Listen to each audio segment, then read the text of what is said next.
Life has a funny way of mixing the sweet with the bitter. That's how I describe my current life situation. I'm Emma, 27 years old, newly married to Jack, the kind of man who makes every day brighter. We live in a small house, a charming place really, left to me by my grandfather. It's our little haven, filled with love and the dreams of a future family. Jack and I, we're saving up, hoping to buy a bigger house someday. But for now, this place is our world. It's quaint, filled with memories of my childhood, and now of our life together. Then there's Jack's family. His parents, Mike and Susan, are decent folks. Mike's a bit stern, the kind who believes in hard work and responsibility. Susan, she's a sweetheart, always trying to smooth things over whenever there's a disagreement. But the real challenge in the family dynamic? That'd be Lily, Jack's younger sister. She's 24, living a life starkly different from ours. She doesn't work, spending her days hanging out with friends and living life at her own pace. Family dinners are often an interesting affair. Like this one Sunday, we were all gathered around the table at our house.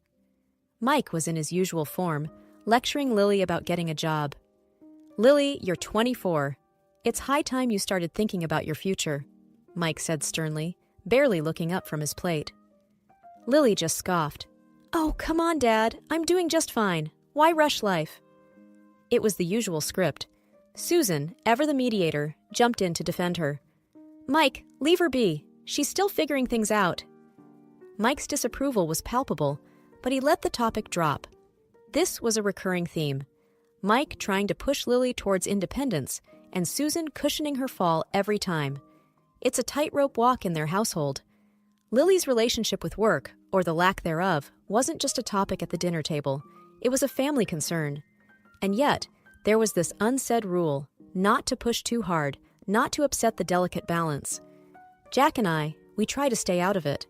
We've got our own plans, our own future to build. But sometimes, family issues have a way of spilling over, don't they? After that Sunday dinner, things started to change, slowly at first, then all at once. Lily began dropping by our house more often. Initially, it was just the odd visit here and there. But soon, it became a regular thing. Almost every other day, she'd show up, sometimes even when Jack and I weren't home. I remember one afternoon, I was in the middle of baking when I heard the front door open. In walked Lily, as if she owned the place. "Hey, Emma," she greeted cheerfully, sauntering into the kitchen. "Smells good in here. What are you making?" I forced a smile. "Just some banana bread, for dessert tonight." Lily didn't seem to get the hint. She plopped down at the kitchen table, watching me. "Cool. I'll stick around for a bit, if that's okay?" It wasn't, not really. But what was I supposed to say? "Sure, Lily. Make yourself at home." The visits became more intrusive. Lily would help herself to food in the fridge, lounge on the sofa for hours, sometimes even borrow my clothes without asking. I tried to brush it off, told myself she was just being friendly in her own way. But one day, I reached my limit. I walked into the living room to find Lily sprawled on the couch, flipping through a photo album, one of our wedding albums.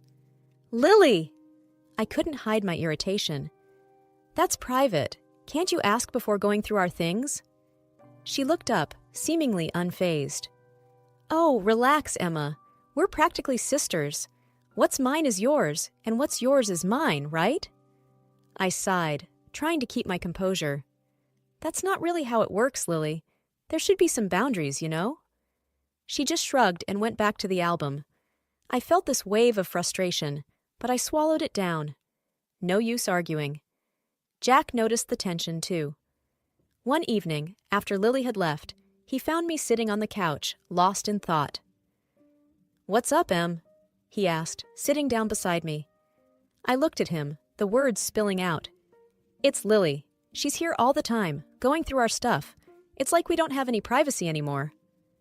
Jack frowned. "I know, I've noticed. I'll talk to her, okay? She probably doesn't realize she's overstepping." I nodded, though I wasn't sure talking would help. Lily had this way of just brushing off any criticism, laughing it away like it was nothing. True to his word, Jack spoke to Lily a few days later. I wasn't there for the conversation, but he told me about it afterward. He said he'd been gentle but firm, explaining that while she was always welcome, she needed to respect our space and privacy. She took it well, Jack assured me. Said she didn't realize she was being a bother. She'll back off. I wanted to believe him, but there was a part of me that doubted things would change. And, as it turned out, I was right. The visits continued, and with them, the tension grew. It was like walking on eggshells in my own home, never knowing when Lily would pop up next. The situation with Lily escalated quicker than I expected. It was a Tuesday afternoon, one of those rare days when I had the house to myself. Or so I thought. I was upstairs, tidying up the guest room, when I heard a noise from our bedroom. My first thought was Jack had come home early, but a peek down the hall confirmed my worst suspicion. It was Lily. There she was, in our bedroom, rummaging through my dresser. My heart pounded with a mix of anger and disbelief as I watched her casually pull out my clothes, examining them as if she was in a store. "Lily, what the heck are you doing?" My voice was louder than I intended, echoing off the walls. She jumped, clearly not expecting to get caught. "Oh, Emma, it's just you. I was looking for something to wear tonight. You won't mind, right?" Mind? Of course, I minded. "Lily, this is not okay. You can't just go through my things like this. It's invasive and disrespectful." She rolled her eyes, a move that infuriated me further. "Calm down, Emma. It's not a big deal. I just wanted to borrow a dress." I felt my patience snap. "It is a big deal, Lily. This is my home, my privacy. You can't just barge in and take whatever you like." Her attitude was dismissive, almost mocking. "Geez, Emma, you're acting like I'm a thief or something. I'm just borrowing." I was about to respond when my phone rang. It was Jack. Taking a deep breath to calm my nerves, I answered, trying to sound normal. "Hey, Jack, what's up?" "Hey, Em, just checking in. How's your day going?" I glanced at Lily, who was still standing there, a defiant look on her face. "Not great, actually. We need to talk when you get home." After hanging up, I turned back to Lily. "You need to leave now, and don't take anything with you." She huffed, dropping the dress back into the drawer. "Fine, whatever. You're making a big deal out of nothing." As she stomped out of the room, I felt a mix of relief and frustration. This was more than just borrowing a dress. It was a total disregard for boundaries, and I knew it couldn't go on. That evening, when Jack came home, we had a long talk. I told him everything, not just about today, but about how Lily's behavior had been affecting me for weeks. Jack looked troubled. "I'm sorry, Em. I thought talking to her would help. I didn't realize how bad it was." "We need to do something, Jack. It's not just about the clothes or the food. It's about respect and privacy. She's crossing the line, and it's not fair to us." Jack nodded, his expression serious.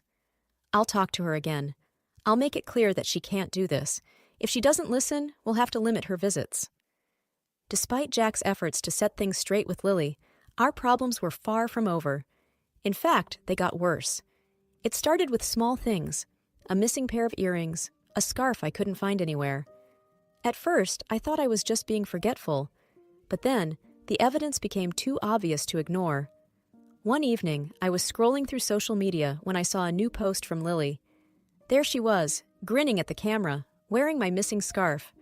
My heart sank. It wasn't just forgetfulness. Lily was taking my things. "Jack, come look at this," I called out, holding up my phone when he walked into the room. He leaned over, looking at the screen. "Isn't that your scarf?" "Yes, it is," I said, a bitter taste in my mouth. "She took it, Jack. She's been taking my things." Jack's face hardened. "I'll talk to her. This is crossing the line."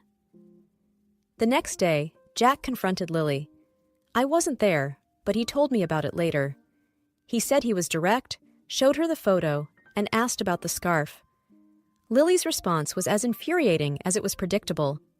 "That scarf? Oh, I must have grabbed it by mistake. I have one just like it." Jack didn't buy it. "Lily, it's not just the scarf. Emma's noticed other things missing too. This needs to stop." Lily shrugged, all innocence. "I don't know what she's talking about. I haven't taken anything."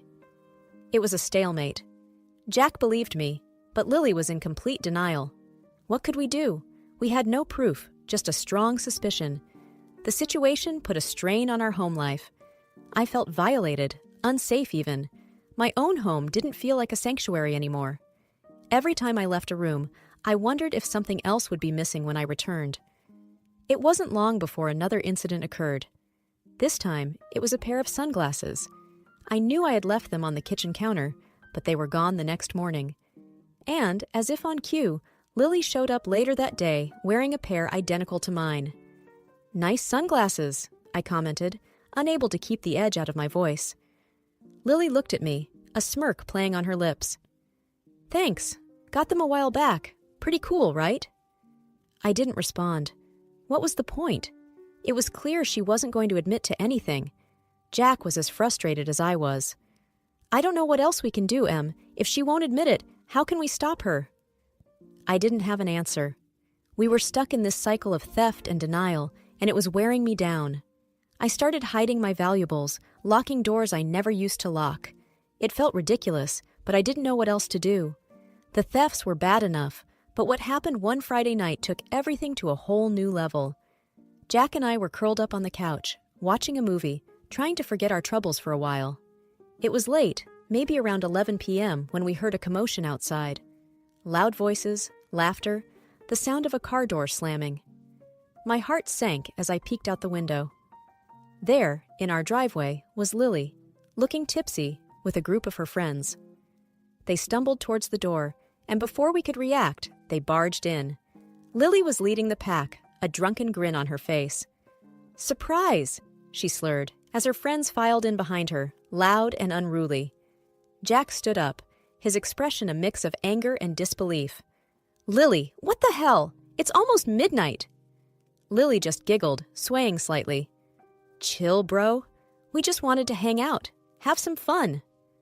Her friends were already making themselves at home, one of them heading to the fridge, another cranking up the music on their phone. I felt a surge of frustration. "This is not okay, Lily. You can't just show up like this, especially not this late." Lily waved her hand dismissively.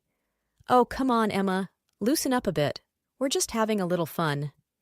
Jack's patience snapped. He marched over to the group at the fridge. "No, Lily, you need to leave. Now. This is our home, and you're disrespecting it." One of Lily's friends, a tall guy with a loud laugh, piped up. "Hey, man, no need to be a buzzkill. We're just partying a bit." Jack was seething. "I don't care. Get out, or I'm calling the police." The atmosphere shifted from rowdy to tense. Lily looked at Jack, her expression sobering a bit. "You wouldn't call the cops on your own sister, would you?" Jack didn't waver. "Try me. This is the last straw, Lily." There was a moment of standoff, then Lily sighed dramatically. "Fine, we're leaving. You're such a killjoy, Jack." As they filed out, the relief was palpable. Jack locked the door behind them and turned to me, his face a mixture of anger and worry. "I'm sorry, Em. I had no idea she would do something like this." I just nodded, feeling emotionally drained. "It's not your fault, Jack. But this can't go on. She's out of control." The incident at our home was a wake-up call. We knew we couldn't let Lily's behavior slide anymore, but before we could figure out what to do next, something unexpected happened. My dad, a police officer, decided to visit us for a few days. He had always been my rock, and I was grateful for his presence, especially now. He arrived on a Thursday, his old duffel bag in hand, and a reassuring smile on his face. "Hey, Pumpkin," he greeted me, giving me a firm hug. "Thought I'd drop by and spend some time with my favorite daughter." I smiled, feeling a sense of relief wash over me. "I'm your only daughter, Dad, but I'm glad you're here." The only unpleasant moment is Lily, who ran in for a minute, asking to go to the toilet. After a moment's thought, I let her into the house, not wanting to make a scandal in front of Dad. Dad was a man of few words, but his presence alone made me feel safer. He had a way of bringing calm to any storm.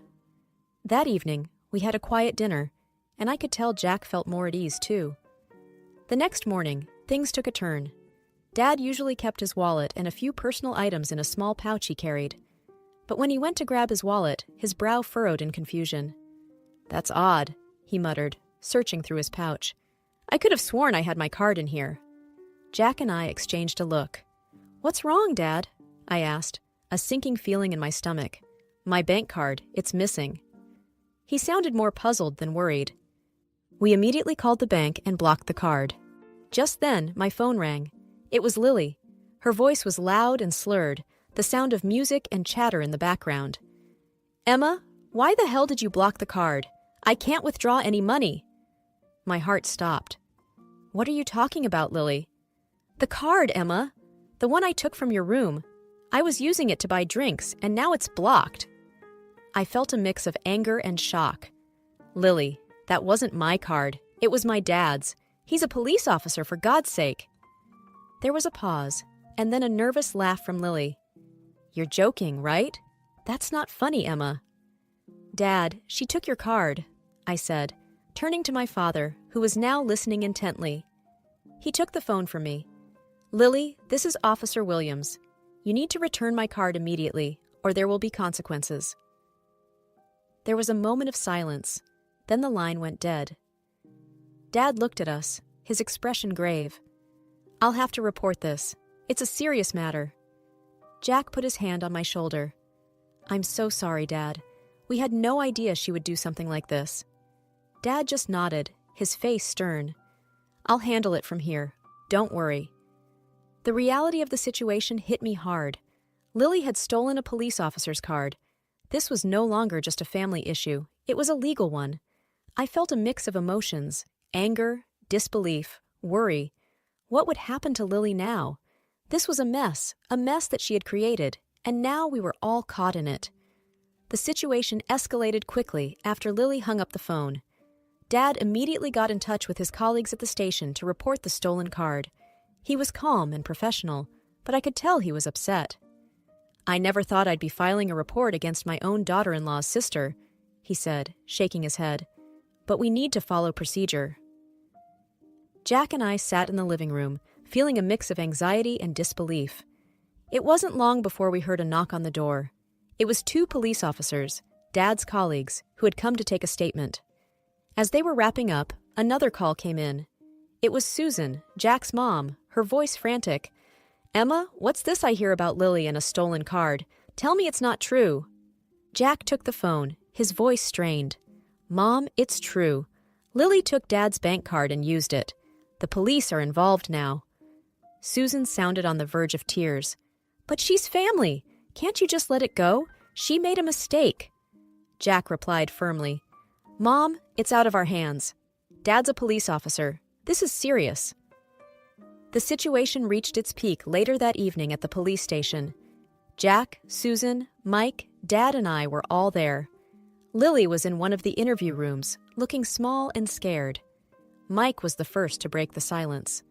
I can't believe she would do something like this. We've tried to raise her right. Susan was defensive. She's just a child. She didn't mean any harm. Dad spoke up, his tone even but firm. Stealing is serious, especially from a law enforcement officer. It's not just a family matter anymore. We were all waiting when Lily came out, accompanied by an officer. Her usual bravado was gone. She looked at us, her eyes welling up with tears.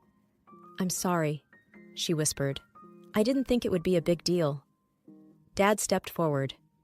Lily, you need to understand the gravity of what you've done. This isn't just a simple mistake. Susan rushed to Lily, hugging her. It's okay, baby. We'll sort this out. But Mike had had enough. No, Susan. This is where we draw the line. She needs to learn. The officer cleared his throat. We can proceed with charges, or if the cardholder wishes, he can decide not to press charges this time. Dad looked at me and Jack, then at Lily. I won't press charges, but this is your last chance, Lily. Any more trouble, and it's out of my hands. Lily nodded, sniffling. I promise. No more trouble. The incident with the stolen card wasn't just a passing storm in our lives. It left lasting changes in its wake. After Dad discovered the amount Lily had spent with his card, Mike, Jack's father, had no choice but to cover the expenses. It was a hefty sum, and the tension it caused within the family was palpable. We gathered at Mike and Susan's house for what was supposed to be a regular family dinner. But the atmosphere was anything but normal. Mike sat at the head of the table, his expression stern and resolute. Lily, I've paid back the money you took from Emma's father, Mike began, his voice heavy with disappointment. But I want you to understand, this doesn't end here. You need to find a job and pay me back every penny. Lily, who had been quiet until then, suddenly erupted. Pay you back? That's ridiculous. I can't believe you're doing this to me. Mike was unyielding. It's time you learned to take responsibility for your actions. I'm not giving you any more money. The declaration seemed to push Lily over the edge. She stood up, knocking her chair back. Fine! If that's how you want it, I'm leaving. I don't need any of you. The room fell silent as Lily stormed out. Susan, tears streaming down her face, stood up to follow her daughter. How could you, Mike? She's our daughter. Mike's response was firm, yet tinged with sadness. She needs to learn, Susan. We can't keep shielding her from the consequences of her actions. With a final sob, Susan left the room, leaving a heavy silence behind. In the months that followed, the family dynamic shifted dramatically. Susan and Lily moved out, renting a small apartment. Mike, though heartbroken, stood by his decision, believing it was for the best. Jack and I watched from the sidelines, hoping that Lily would come to her senses. However, occasional glances at her social media profiles told a different story. Pictures of nights out, new clothes, and the same carefree attitude. It seemed Lily hadn't learned much from the ordeal. As for Jack and me, the whole experience brought us closer. We learned the importance of setting boundaries and the value of standing up for what's right, even when it's tough. Our home became our sanctuary once again, a place of peace and respect. Looking back, I realized that every family faces its trials. Ours was a difficult one, filled with tough love and hard decisions. But through it all, we learned valuable lessons about responsibility, respect, and the sometimes painful process of growing up.